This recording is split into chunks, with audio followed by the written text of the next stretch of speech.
let's have a quick look at some pass-ins. So we'll look at our over-under and our double-under.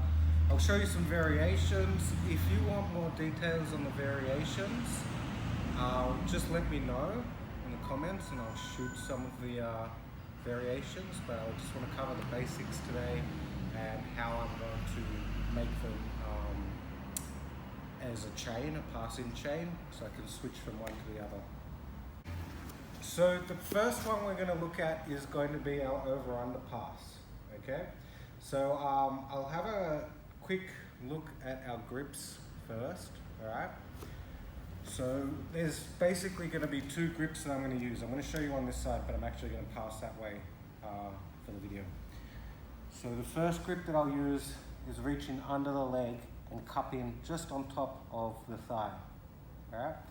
The second variation that I like to use is with my bicep into the shin, okay? I used to look to get as deep into the where the bicep and the deltoid meet. Now I'm looking more for where my elbow joint is. So I'm looking to get my elbow joint into that, okay? Now when my opponent decides to try and kick away, it's usually quite difficult, okay? Especially if I get a really deep grip and I'm pushing that foot back towards their butt, away. I don't really feel that there's going to be much chance of them coming out of that grip. So whichever grip variation we use, that's going to be completely up to you. The second thing is our head placement. Again, I'm going to show you my head placement on this side, but I'm actually going to pass with it on the other side. All right, because I'm going to pass this way, so you can see it. So my head position, I'm looking for the bottom of my chin to hook onto this hip, all right? Once I get hooked onto that hip, it's really hard for them to push me away. So whichever grip I've used, whether I'm over the ankle or under the ankle, my chin is looking to pin onto this far hip. Okay, so now when they're looking to push my head away, it doesn't really move anywhere because I'm hooked onto them. Again, if I've got this grip here, it's the same thing. They're pushing me away, not really going to have much effect. If my head's up here and they start to push me away, now it's going to be really hard to pass. Okay, so make sure that I've buried that head there as well. The other thing is I don't want the head coming onto the other side of their hip. It's going to make it very, very hard for the pass. Basically, my spine's only going to follow the alignment of my head. So if my head's on this side, my spine wants to align on that side. If my head's on this side, my spine will align out to this side. Okay? So if my head starts to be on this side and I want to align my spine out here, and then they push my head over this way, it gets very cramped and very difficult to actually pass on that side. So to make this easy, we'll start in half guard. When I start in half guard on this one, it's interlocking inside legs. Okay, so her inside leg is over my inside leg is under her inside leg. Second part is getting my grip, so whether I decide to take my arm under the leg to grip onto their thigh, or whether I decide to put that shin into my elbow joint and gripping over the top onto the thigh. This is going to be depending on what they give me and also what I prefer. Okay, so sometimes I might come out and they might be knee shielding or something like this, and I pretend to crush that, and this gets them to open their knee up a lot. When the knee opens up, I can come in and look for my pass. All right, sometimes if they've got this foot up here, they're trying to keep me away, they're trying to keep this inside space, I can dive underneath it. So depending on what they're going to give me is going to be what I take, but it's also going to be a personal preference. You'll find one that you prefer, and I would stick to that and go there as often as I can. So our heads are going to be in position. We've got our grips. We're already into the half guard. What I'm looking to do here is, I see this a lot, people sort of walking out to the side here and then trying to back step out of the guard. But what I've done is closed all this space for my opponent. Right? Makes it very easy for them to move their head away and recover guard. We're actually looking to do the opposite. I'm looking to take this knee away from that into the center line to give myself space in between their knee and elbow so I can occupy and pick up my pass. So if I start out on the side, the first thing I'm doing is popping up. And I'll just talk about this secondary grip. The secondary grip is going underneath their hamstring, just above the knee. Okay? Now when I hook this back foot underneath their ankle, and I've got this wrist underneath their hamstring, my thumb is facing up towards the sky, you will see that there is a big hole underneath their knee in the ground. Okay, I can actually project my hips through that hole, and sometimes you'll get white belts that will want to tap to this. Very difficult to actually break a knee there.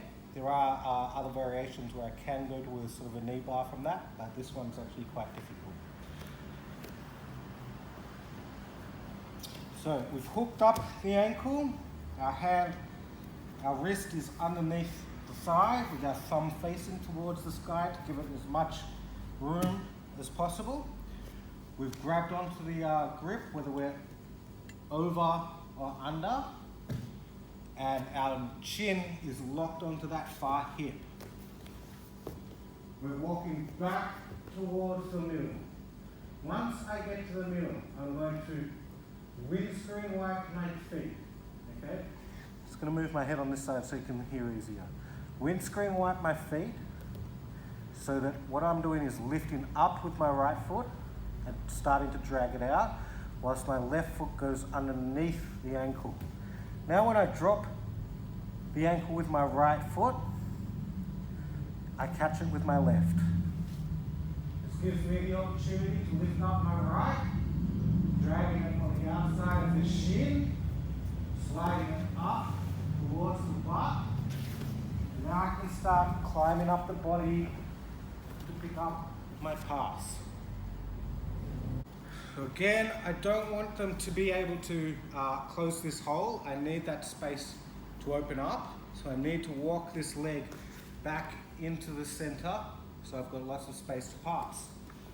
So if we're starting off in this half guardy position, whether I'm over or under, chin is onto the far hip, wrist is underneath their thigh, and I am underneath their ankle with my ankle. I can sprawl on this, okay, to pick up that knee pressure, hopping up a little bit, walking back into the middle, windscreen wiping with my feet. As I do this, the right foot lifts up, left foot goes underneath, and now I've caught the ankle with my left ankle, which means my right foot is free. Hopping up, sliding along their shin, in behind their knee, all the way up to their butt, come crawling up to secure our pass. Whether it's with a double under, maybe you'll get to a position where you can get the crossface too. So the next pass we'll look at is our double under. So rather than going one over, one under, both arms are coming underneath. Now I see this a lot, people joining their hands together and lifting the person up. Now, that is a little bit of a strain on my lower back just doing that with somebody who's lighter than me, so I'm not going to do that. If they're wearing a belt, what I'm looking to do is grab onto the belt underneath them. In this situation, I want to still be pinned to them, so I'm pinning my hands onto the thighs, all right? Looking for the hip bones almost, all right? Now I can start to almost bulldoze up. So walking my knees forward, I bulldoze up and I put them on top of my knees. All right, this takes away a bit of their hip mobility. From here, I'm going to drive forward. So it's kind of a thrust. So I'm going to sit upright and thrust my hips forward to get them into this sort of a position. Now I need to cover that. So my chest slides down onto their lower back as quickly as possible. I can start blocking out their hip. All right, making it very difficult. I've got my right shoulder on one side and my left knee on the other side, blocking out their hip, making it very difficult for them to actually start to move around. Now, when I look to actually pass, my left hand comes all the way over to the outside of their left knee. Okay, so I'm crossing their center line onto the outside of the knee. Right hand is just going onto their left bicep. Okay, now I'm going to peel. So I'm pushing the knees away from me as I'm pinning their arm down. Their hips are still faced away and I can secure the cross face. Now I've got a good side control. So for the double under pass, we're not coming one over, one under. We're going both hands under, looking to secure onto the thighs or the hip bone. We're going to sit upright and get them on top of our knees. Once they're on top of the knees, I'm just going to sit further upright and thrusting forward with my hips. Once I'm in this position, chest drops straight below their back. Now, blocking it out. So you'll see my knees come on the inside of the hip there and my shoulders on the outside of the far hip. Taking my left hand over that center line to grab onto the outside of the knee. Right hand is cupping the inside of their bicep. Now watch this action as I'm going to peel the legs away from me. Okay, that's a big contortion onto the spine.